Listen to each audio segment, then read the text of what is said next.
तसं rate list लावून राहते. तुमची शाळा आहे, शाळेमध्ये या ठिकाणी उपस्थित कर्मचारी वर्ग आहे, तर कर्मचारी वर्गाचे नावं लावून आहे त्या ठिकाणी.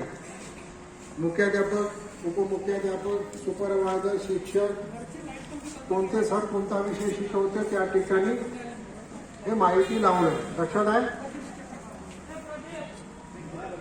समजा तुम्ही पोलीस स्टेशनमध्ये गेले तर पोलीस स्टेशनमध्ये बल्लारशाह तालुक्यामध्ये कोणते गुन्हे किती किती घडले लावून आहे, लिस्ट लावून राहते. SP कोण आहे, SPचा नंबर कोणता आहे, DYSP कोण आहे, DYSPचा नंबर कोणता आहे, ठाणेदार कोण आहे, पोलीस उपनिरीक्षक कोण आहे, हे सर्व नंबर लावून राहते. तर तुम्ही ज्या स्वरूपात माहिती मागणार ती माहिती झाली. लक्षात आला.